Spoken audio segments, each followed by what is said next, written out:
one step away from having one of the virtual reality, headset things, so you can actually walk around.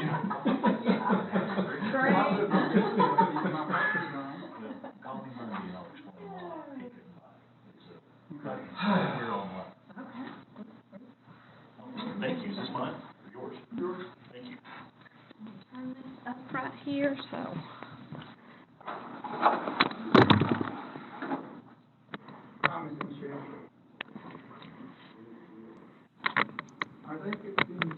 Hey, Cindy, can you hear me? I can. Can you You're see there. Can I see you? Oh, yes, I see you. Hello. I'm Hi. going to fix my Here. video so you guys are only seeing me when I'm talking. Okay. Okay, good. You good? Can you hear us? Yes, I can hear you guys. Okay. Are you good? I am. Good.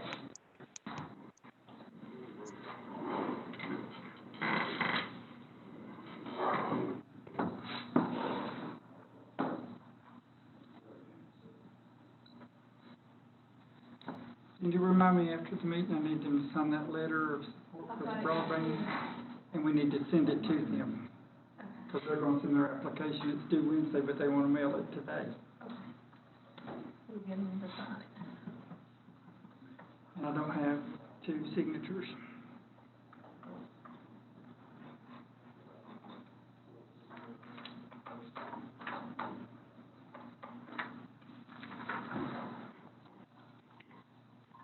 Woody won't be here, is Blake gonna be here? Okay.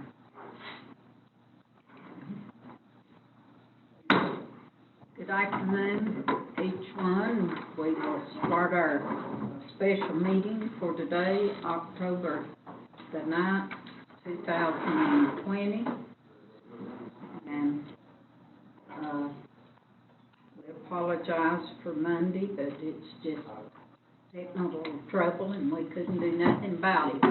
So that's why we're having our special meeting today.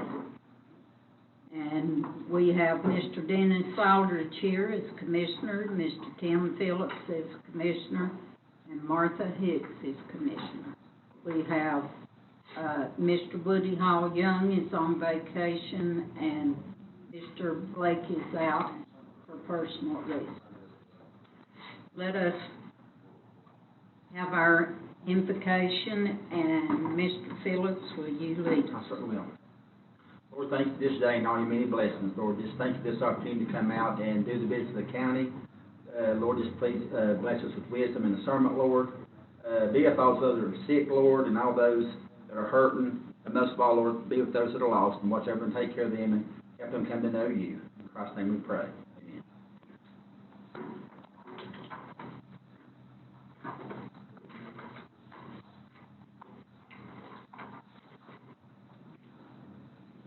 And let's all stand for our pledge, and Mr. Barrier, will you lead us in? I will. I pledge allegiance to the flag of the United States of America and to the republic for which it stands, one nation, under God, indivisible, with liberty and justice for all.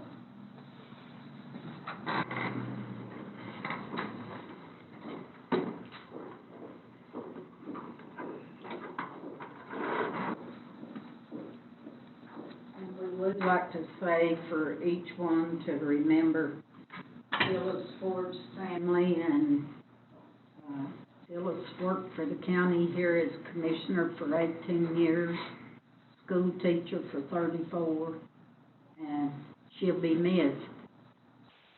And a lot of young people that she had in school wrote comments of how well that she helped them in school, and she was a great commissioner. I had to get to work with her for about 8 years, and you know, when you start out new, you don't know everything, and she taught me a lot. And let's just pray for their family, pray for Steve and her children and grandchildren. All right, we'll move right along. to 3.2A, proclamations and awards. I don't believe we've got anything. We do not, but after COVID, we're gonna have so many that it's gonna just blow your mind. All right. And Cindy, have you had anybody to call in or email us for public comment? No. All right. Philip, maybe in the proclamations and awards, you ought to mention out at the ICE building, where a bunch of us didn't get to go, that, We plan on doing that okay, down in your, all right, on the agenda. all right. All right, we'll move right along to 3.3, county commissioners and staff items. And A is Eagles Nest Holdings and Vineyard Reserve Phase One Supervision Approval. All right, gentlemen.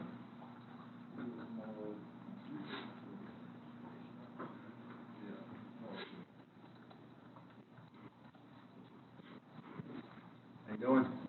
Good afternoon. Yeah. Yeah. Hello, happy people. Friday. Hey. Back again.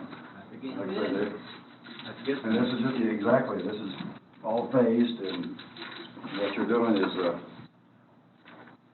you'll get to see us a bunch. This is just, you know, like I say, the beginning. The Avery County Planning Board has done a preliminary, or has done the final review, or preliminary review, September 28th. And then we did the final on, The preliminary was August, yeah, in August, yeah. yeah, and the final was the Yeah, it was- September 28th. yeah, final was September 28th. And it's gonna be Eagles Nest Holdings, cabins at Eagles Nest, lots, tell me if I'm wrong, C-86, 88, 90, C-92 through 96, 99 through 105. No, incorrect. Incorrect. Okay, that's my I last. was gonna say, that's Okay, what we now. got. Listen, the Avery County Planning Board is going to be the 28th. And we passed, Vineyard Reserve. right, Vineyard Reserve. And it's lots VR1 through VR13. They found subdivisions to be in compliance with Avery County subdivision ordinance, approved and passed by motion, the Eagles Nest plat for the Vineyard Reserve Phase 1. And now it's presented to you, the Avery County Board of Judicial Commissioners, for your final approval.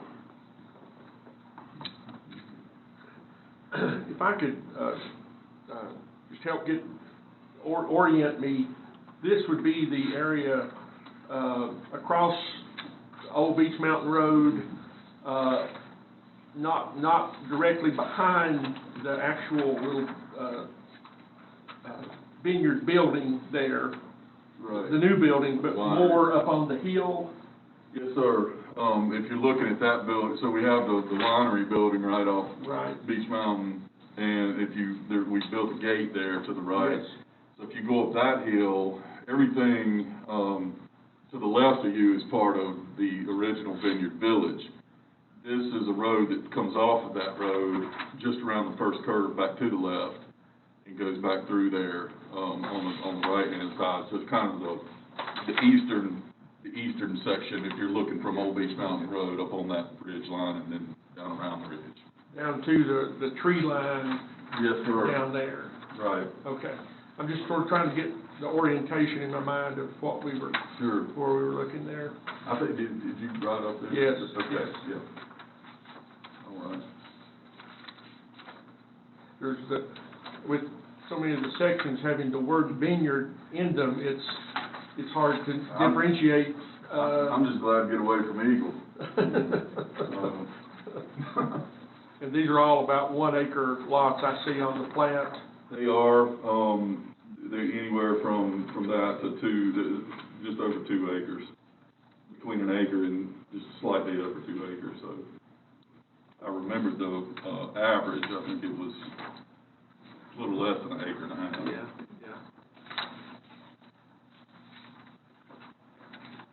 And Michelle, you've got everything that we need to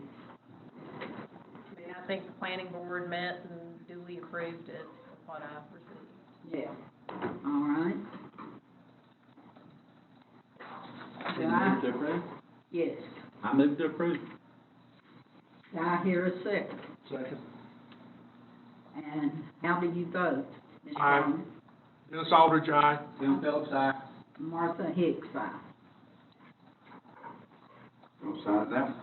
Yeah, I'll sign it.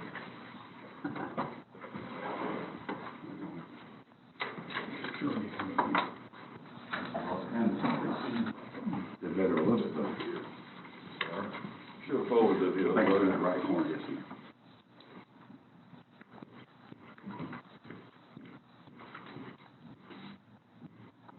Can't get my vote yet. Yes. I can get this stream.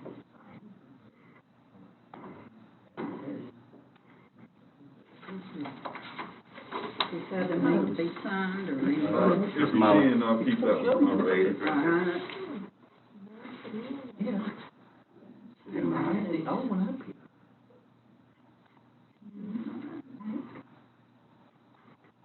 All right.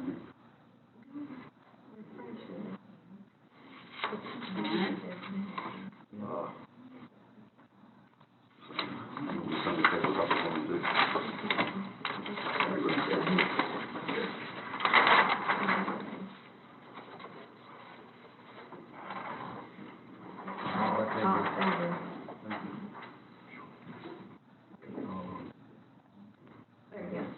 Thank you. I lost. Sneeze there. Everybody would have hit the floor. You have to go 100 yards up the That's street. what I was trying to exit the building there. Life has changed. Thank you very much. Thank you, thank you.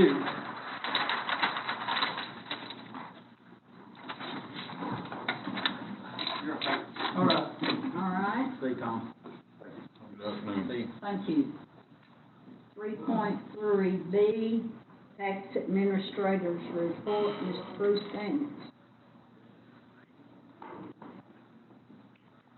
Afternoon, everybody. Good afternoon. So, for everyone's approval, the collections totals for September, of $2,986,377.61. Do I have a motion to approve? So moved. Back. All right, Mr. Aldridge made the motion and Mr. Tim Phillips seconded.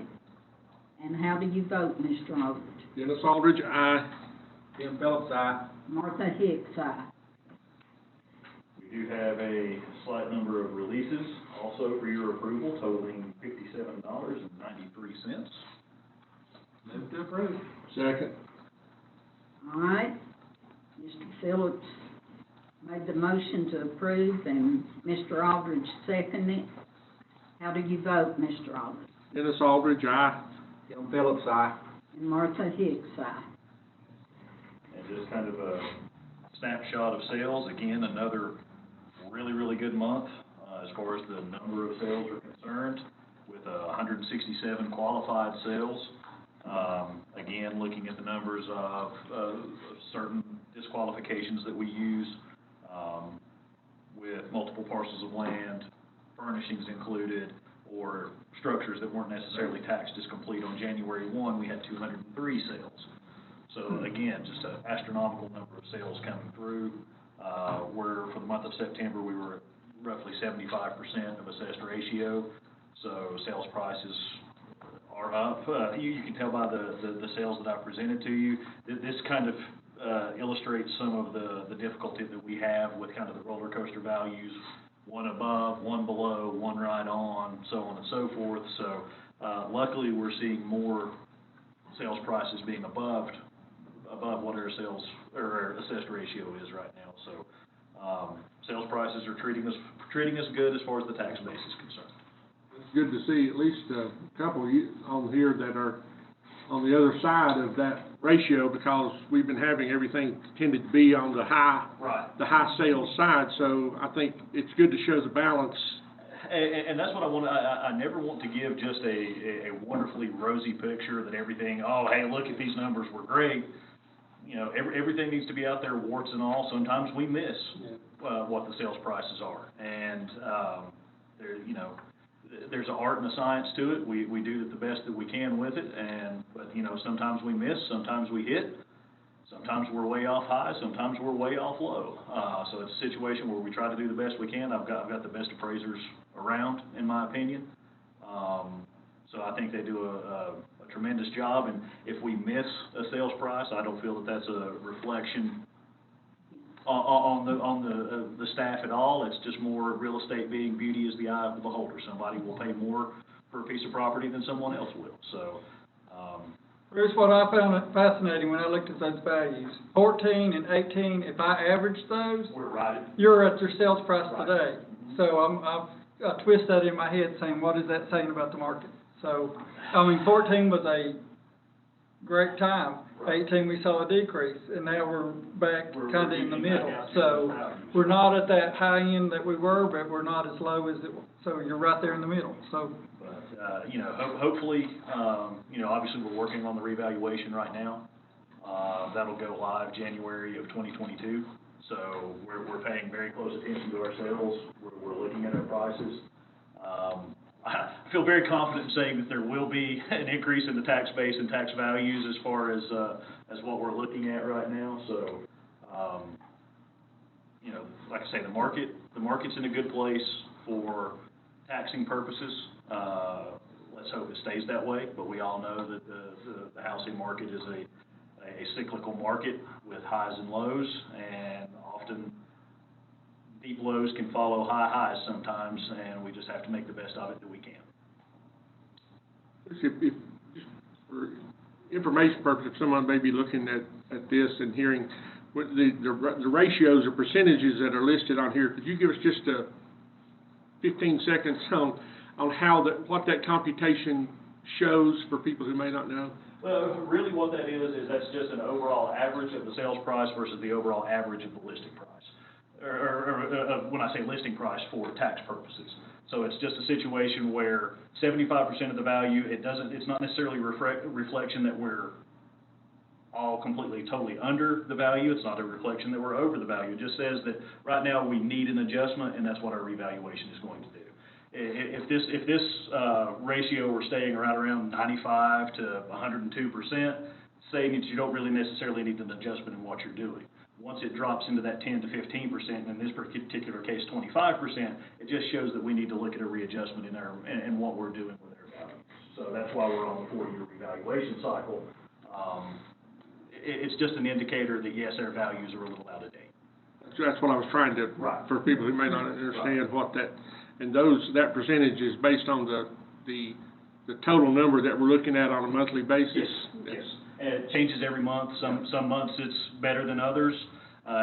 In this particular market, we've been in this 15 to 25% area for 4 to 5 months straight now.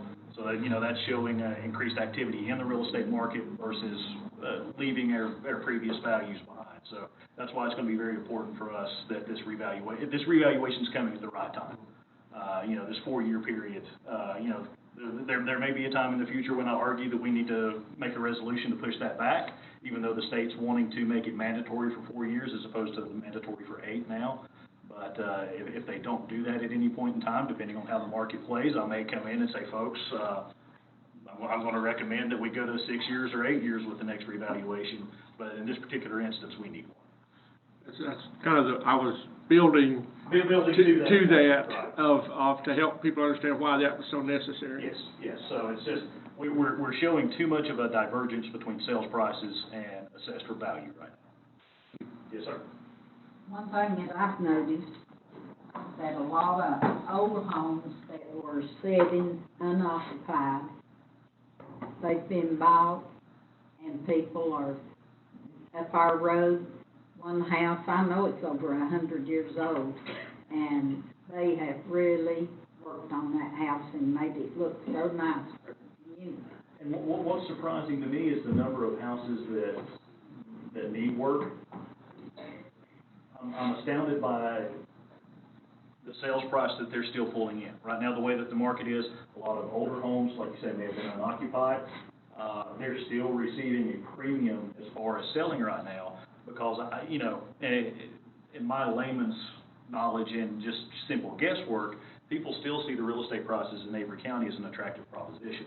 They can afford to come up here and pay $175,000 for a home and then sink another $25,000 to $50,000 in it to make it more comfortable and habitable from where it maybe had been neglected before, as opposed to buying in Charlotte, Raleigh, coastal areas, something like that. So even though we are seeing an increase in real estate prices, I still think it's going to be an attractive area for other people to come in, just simply because through other factors, they may not necessarily want to be in a more urban area. They may not want to be in other places. So even with the increase in values, I think it's still an attractive real estate market. Same thing happened with a couple people I know about that, coming in, buying a place and putting money into it.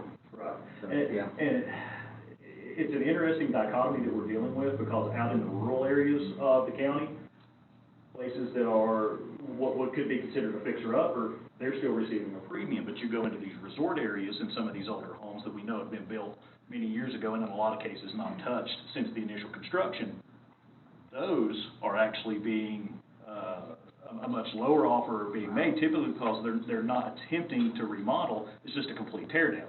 They really enjoy the property that the house sits on. So, that's going to be a cycle that we're going to be struggling with in the resorts. We're seeing it take place to a limited amount right now. These older homes are being purchased basically for the land. The home itself is being torn down, and then a new structure is being built in its place. So we have a period of 1.5 to 2 years where that property is not going to be taxable at its full potential, just simply because you've got the demolition and the construction coming.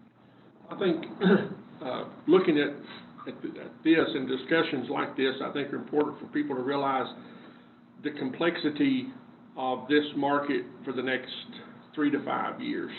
I think there's going to be a lot of factors at play, and the revaluation is going to fall right in the middle of that. Right. And it's not a simple graph that you can plot easily. Right. And I think the more we look at all the different factors, the more it helps to understand what some of the things that we're going to have to be doing to meet the changing climate as it occurs. And it's a very fluid situation. And the information that comes from your office each month helps us to really kind of keep a view of that that's beyond where we might see otherwise. Well, I gave Mr. Barrier some numbers earlier this week. I simply got curious as to how our collection percentages were holding up during this time of COVID and everything like that. I just wanted to look and see, as a comparison over the last 4 years, where we stand percentage-wise in our collections versus previous years. We were actually, I'm going to round numbers here, I think for, as of October 6th, we were at 32.59% collection for 2020. That is roughly 1% to 1.5% higher than where we've been since 2017. 2017 was the closest year that we had to this 32.59 as of that same date. I think we were 32.17, but for 18 and 19, we were around 31.8% collection. So 2020 is actually showing a higher collection percentage to date than the previous years since 2017 have shown. So hopefully that's an indicator that maybe we're not going to be impacted as much as possibly feared. Obviously, we're not going to know this until January rolls around, until we finally get the majority of the collections in. But looking at those figures, to me, it is a little bit of a silver lining in what's been kind of a dark and cloudy summer, and what has been some unease over potential financial impact for the county is concerned. Right now, we're looking fairly solid right now. Very solid. Good job. Thank you. Very good. Any other questions, concerns, or comments?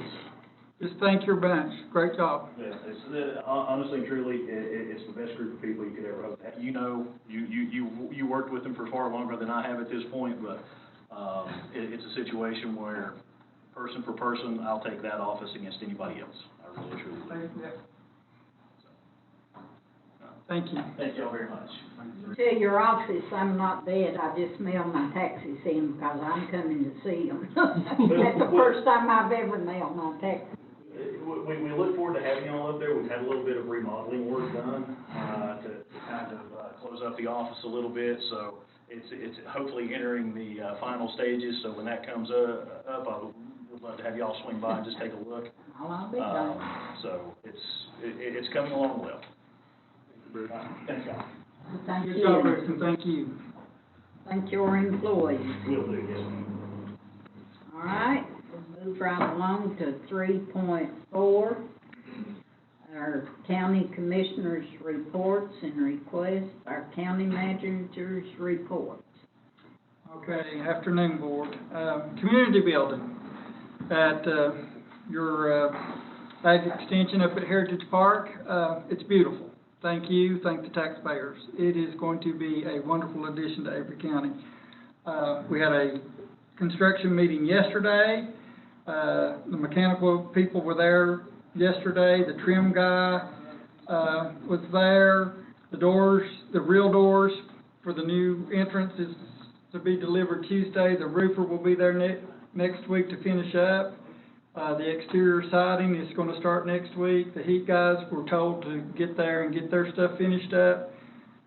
It's going wonderful. So, kudos to architect and to the construction guys. They have done a beautiful job. There are pictures on the internet. I don't get those up there as quick as I can, but if people are interested in what the progress is looking at, go to averycountync.gov. There's pictures. So, great job. Things seem to be going together, and we should be able to have 25 people in that building for Thanksgiving. So, I can have 25 at this point in the site. Up to 50. Don't be jinxing us. Inside, indoors? Indoors is 25. Indoors is 25, mass gathering, Wow. Good for us. and it'll be okay. So we'll move to the CARES Act, the theme of the COVID. First thing, I have to brag on Avery County government. And I'm just gonna take a minute, and I know we've got to get out of here, but everybody has stepped up. And some examples, the custodian of our county that works every day, hard. When the election board is moving the early voting to the dive-in so we can social distance and have more space to allow the voters in and out, I didn't have to ask him, next Friday, you're gonna need to go mop and clean the bathrooms. He already told me he was gonna do that. That's what kind of team we have here. The senior center and what they've done with the meals. And if you look on the internet and at the, Avery by the numbers, you can compare last year and this year, the meals, how many meals are they delivering? And what a great job they're doing. Communications, unbelievable job. Sheriff's office, sheriff, thank you. It's crazy. Transportation has not missed a beat. Stepped up. One of their employees is actually helping keep the door at the jail and directing all these people for the Board of Elections and probation on where to go. It's just unbelievable. The ag office with Jerry already got a plan with the health department and the state what we're going to do about our migrant workers coming in for our tree season. Clerk of court, elections, maintenance, emergency management, Paul and Paul's and David Charles, unbelievable. The fire people, EMS. Talk to Mike. Used to do average 13 calls a shift, a 24-hour period. Now we're up to 20. Part of that is, just the growth that we're seeing. Everybody stepped up. Ashley, Star, Finance, Dawn. We're without a finance officer. Ashley has stepped up, and not only is she keeping up with human resources, keeping the payroll going with Dawn's help. Her and Star, they've not missed a beat. All this FEMA money coming in and all these grants coming in, and they've not missed a beat. The inspections, recreation department. Yesterday when we had the scare with the elections board, Robbie and them, do you want us to go spray the building down? They were in there yesterday. They brought all their voting machines. I didn't have to ask. I didn't have to think of that. They went ahead and called me and said they were gonna go do it. Registered deeds, tax office, social services downstairs, meeting all the needs, still meeting the needs. Solid waste, Eric and his crew. With the building boom, with people cleaning out their homes, our tonnage is up, up, up. He brought me some tickets the other day on how much the tonnage has gone up on remodeling and reconstruction.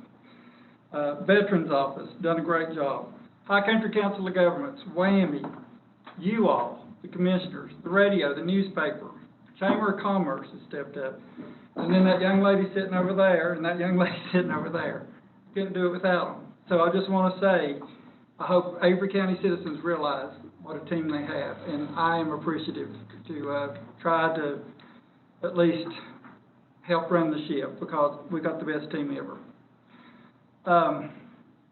CARES Act money, the deadline is December 31st, and I will take you on tour when we get ready. The stockpile that we have built for our PPE, we're good to go. If COVID wants to stay and fight for 2 more years, we're ready, okay? We've got gowns, we've got gloves, we've got cleaners, we got misters.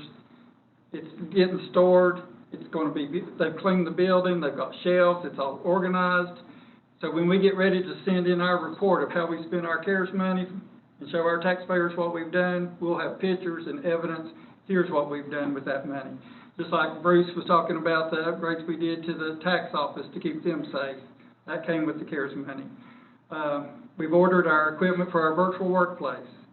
You know, elections probably can't go in that building right now, but we already had a plan for, you know, to go to that dive-in. But if something else happens and that community room's ready, we're going to have the equipment there to set an office up in there if we need to. So we'll be ready to go. Our mobile units are ordered for the health department and emergency management, where we can go out and do testing or vaccine or whatever we need to do on the road. School system, the mask, there's a letter in your packet about how thankful they are. And it's like Dr. Brigman said, he's never worked with a county that works together. So, again, it's great. We've given money to the health department, and we've also helped the hospital. So, with an upgrade to their ICU. So, that's where our CARES Act and Tawana's in there right now working on her FEMA money right now. So I think she's up to her 4th submission to the FEMA. So when we get it all said and done and things quit changing, I'll keep you updated some more. Broadband. The Great Grant is open. The applications are due this Wednesday, and there is a letter of support that I would like each of you to sign that is in your packet. USDA announced funding again for their broadband money. So I've sent that out to our providers. You know, we've tried for that one. There's one particular company that's got shot down twice on that grant. That's a big one. It's in the $1 million range.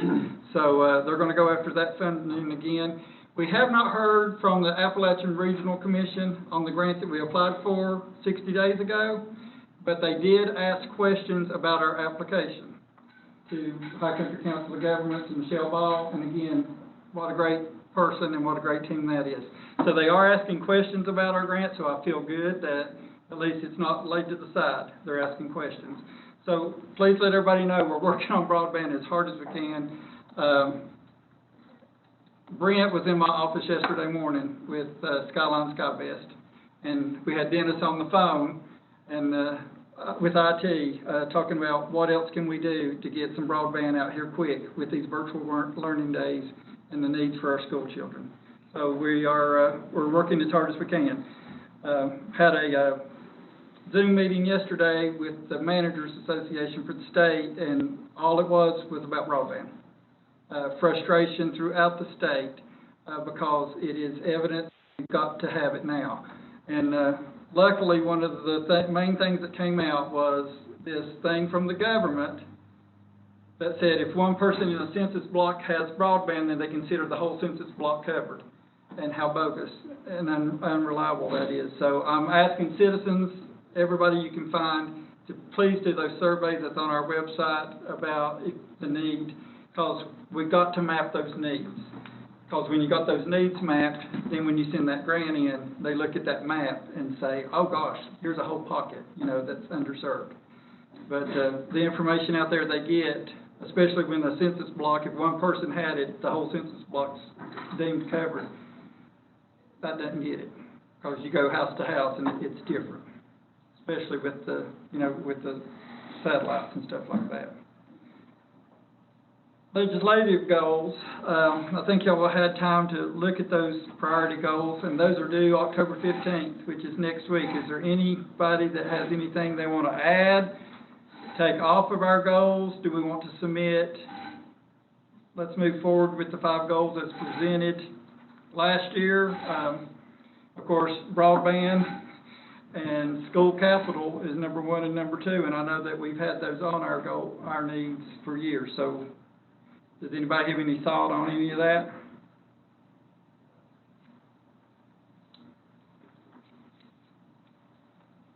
Are we okay? We want to submit the goals as they are and say we support for the next fiscal year that this should be the goals of the North Carolina Association of County Commissioners?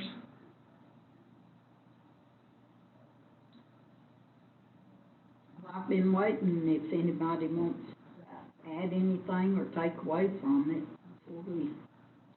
And we got till the 15th, so if you'll just be in touch, and I'll get in touch with everybody and see if there's anything we need to tweak.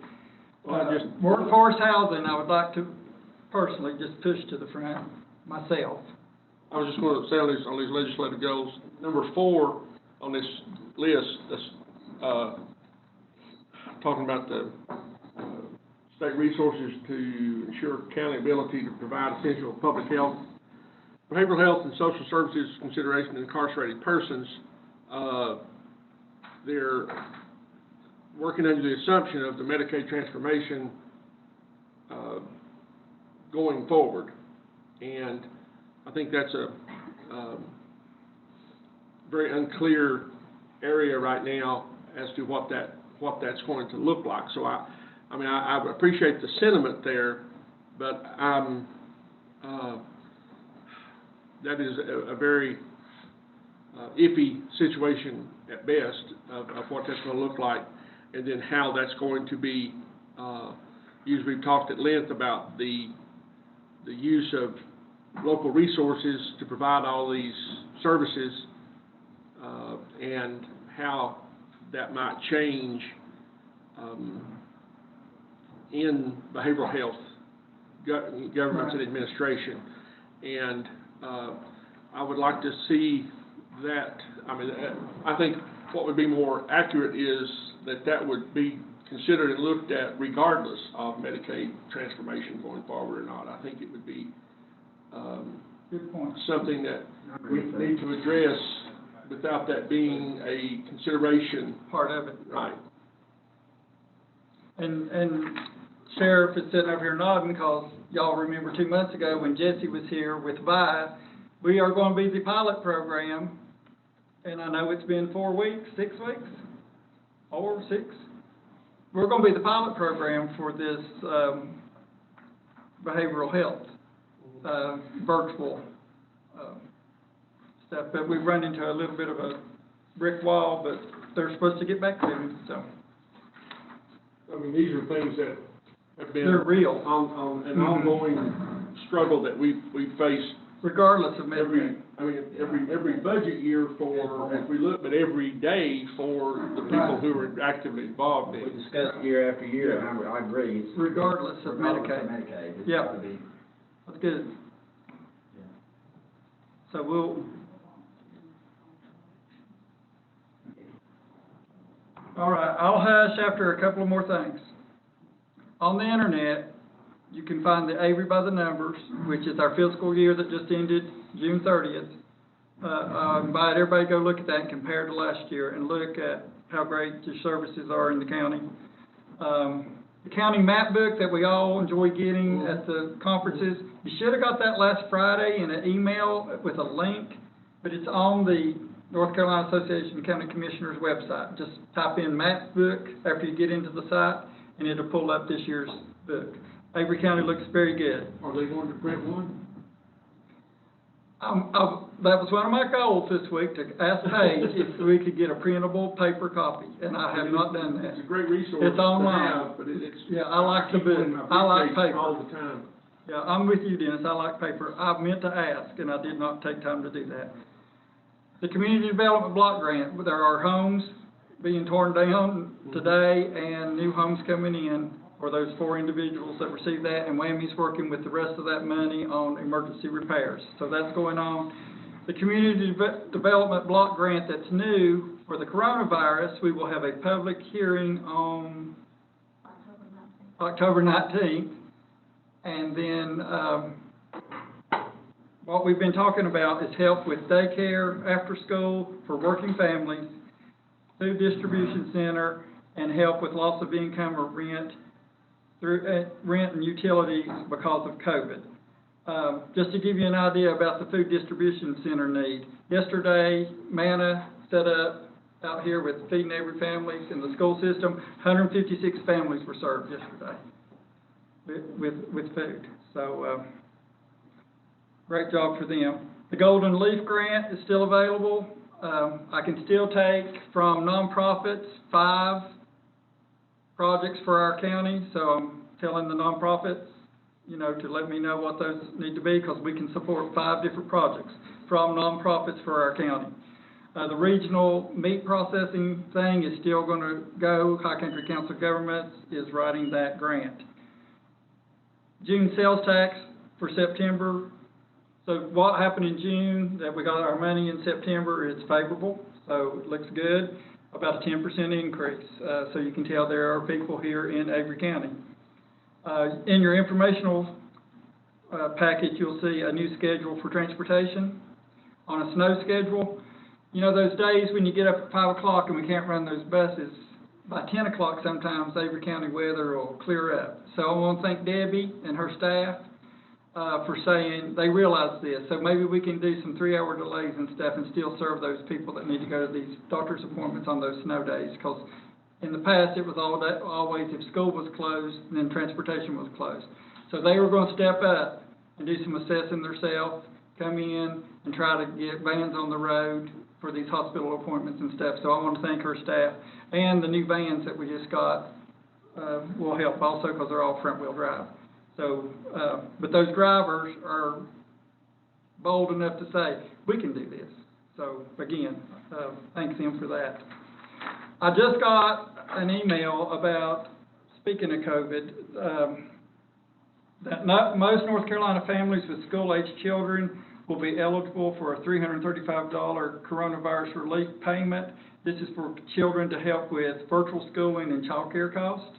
I forwarded that immediately downstairs to social services, and they're going to try to push the word out. So you do not have to do anything. This should just be something coming, and it will be, the payments will start October 15th. So that's to help subsidize with daycare and other needs that just came across my desk or email. Just to remind voters, so today was the last day for voter registration. And if you need to do that before 4:30, you will go downstairs at the jail entrance, and the young lady at the table will help you with that progress. Thursday, October 15th, we'll start the one-stop early voting, and that will be at the dive-in at the pool. And that building is bigger than the small room at elections, so it will be at the pool. It's 8 to 4:30, Monday through Friday, and also October 31st. October 31st is the only Saturday that you can do the early voting. They're going to set up 9 machines, so 3 can be used at a time, and then they'll close those, clean those, and we'll go to the other 3. But just follow the signs out there, and there will be plenty of social distancing down the hall to keep everybody safe for early voting, so that can happen. And you want me to hush?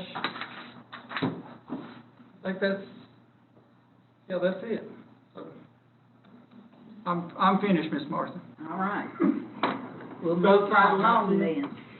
3.4B, our finance office report, Ashley Ingerson. Okay, let me get back on here. Okay, can you guys see me and hear me okay? Yes. Okay, I'm on Brooklyn's tablet, so I'm trying to figure out how to make sure it's working. So we only have a couple of items today, and the first budget amendment that we have is for the Department of Public Safety. And we owe a refund of $941, and $191 of that Daymark is sending back to us for reimbursement. So the only thing that we have is the $750 for the JCPC administration. And the JCPC administration did not use any of their funding for the fiscal year 1920, and this does have to be paid back to the state. So this budget amendment is to move the money forward from fiscal year 1920 to fiscal year 2021. And it will be a debit to the JCPC administration line item of $750 and a credit of $750 to fund balance. Do I hear a motion to approve? So moved. Second. All right, Mr. Aldridge made the motion and Mr. Phillips seconded it. And how do you vote, Mr. Aldridge? Dennis Aldridge, aye. Tim Phillips, aye. And Martha Hicks, aye. Okay, and then moving on to item number 2. The sheriff's office can receive money each year from the federal drug fund. And at the end of each fiscal year, any remaining money should have been carried forward to the next budget year. And looking back, this was not done for fiscal year 17-18 or fiscal year 18-19. In order to be in compliance with federal regulations, we need to move the remaining money from each of these years to fiscal year 2021. So we will be doing a debit of $445.36 and $14,396.06 to the federal drug fund line item. And then it'll be a credit of $14,841.42 to fund balance. Do I hear a motion to approve? So moved. Second. All right, Mr. Phillips made the motion and Mr. Aldridge seconded. How do you vote, Mr. Aldridge? Dennis Aldridge, aye. Tim Phillips, aye. Martha Hicks, aye. Okay. And then item number 3, also dealing with the sheriff's office, they receive money each month for the proceeds from state unauthorized substances excise tax. And it, also at the end of each fiscal year, the remaining money should have been carried forward to the next budget year. And looking back, this was not done for fiscal year 15-16, 16-17, 17-18, 18-19, and 19-20. So to be in compliance with state regulations, we need to move the money from each year to fiscal year 2021. This will be a debit of $23,933.01 to the state drug fund revenue and a credit of $23,933.01 to fund balance. Do I hear a motion to approve? So moved. Second. All right, Mr. Aldridge made the motion, Mr. Phillips seconded. How do you vote, Mr. Aldridge? Dennis Aldridge, aye. Tim Phillips, aye. Martha Hicks, aye. Okay. And then the last item that we have is just a little memo. And what this is dealing with our audit. So our auditors had made Tim aware of this prior to him taking his new position, that their regulations have changed as far as what they can come in and help us do. And then as soon as Tim left, then they met with Philip and I and told us the exact same information. And this individual, this Kristen, is familiar with them and has worked with them in the past, and they recommended her to come in and help us do some journal entries and things that in the past we've not ever had to do before, because they've been able to assist us with that. So what this is, I don't anticipate us having too many hours with Kristen. This will just be to help through the audit process and get it cleaned up the way that it needs to be for them. And that's what that little memo from Kristen is about.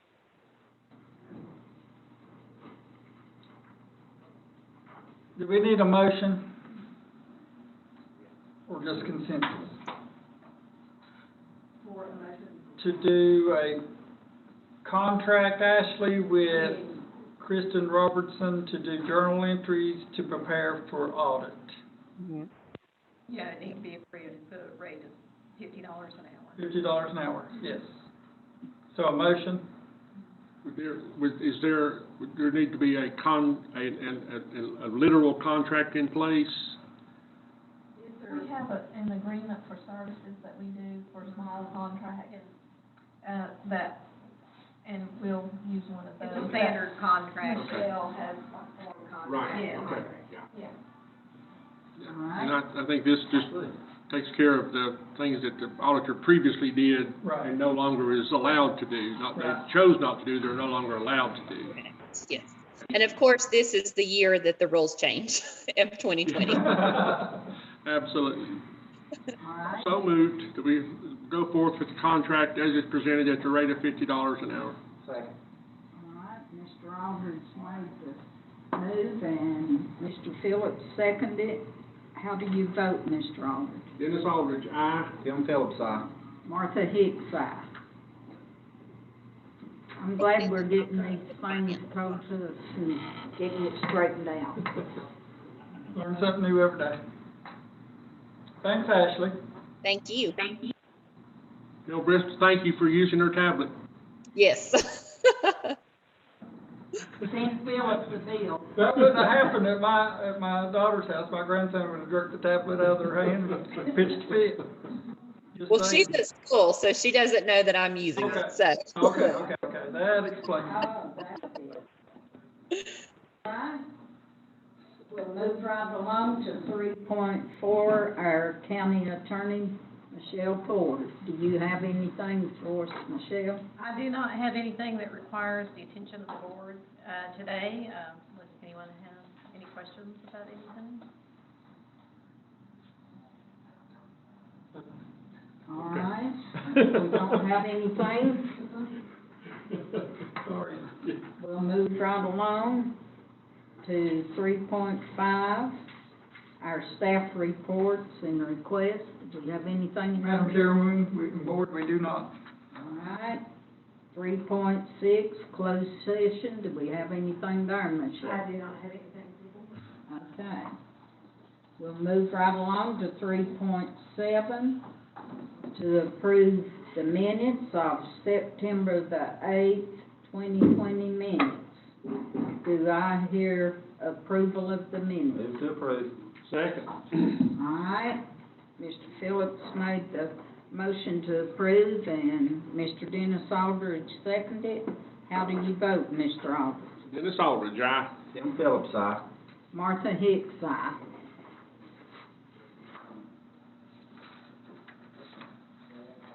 All right, 3.8, our agenda consent items. You've had time to look over that. Do we have any questions or any concerns? If not, we'll approve that by consent. And 3.9, we have informational items. Does anybody want to comment on that? I'd like to just say thanks again to the maintenance for cutting those trees that were a concern at the ball field. Again, we got the best maintenance crew in the state. We got a letter from Miss Linda Brown, thanking us for doing that. All right, we'll move right along to our 3.10, our upcoming meetings on September the 19th. October the 19th. October the 19th, we have, Yeah, we will need to have a meeting then. We have 3 public hearings, scheduled for that. One for transportation, one for the CDBG, and one for economic development. all Those right. public hearings are time locked, are they not? Yes. They are. One is at 3:40, one's at 4, and one's at 4:30, I think. We'll be prompt on getting that done. Yeah. That's probably about all that will be on there. And each one shouldn't be 15 minutes. We tried to give 15 minutes for each one, so. All right. Except for that, we've got a 30-minute in between those two, but that's, at the time, that's how it worked out. Dr. Boyd was supposed to be on the agenda Monday, but he was out of town and couldn't come, so we'll put him in somewhere to talk about the. Yeah, he should be here over the 19th. Okay, all right. Do we have anything else to be talked about or recognizing anybody or? We want to thank Miss Cindy for all the work that she does, and Mr. Barrier, we thank him. And we do have a good crew. You have the best. You can circle it anywhere you want to. I read a lot of other counties that do things, and I'm certainly proud of Avery County. All right, if nothing else, 3.11, I hear that we adjourn. So moved. Second it. I'll second it. All right, Mr. Aldrich It's up to you, made the motion to adjourn. Don't and stop now. Tim I can sit seconded. here and enjoy the conversation. All in favor, let's say aye and go home. Aye. Thank you.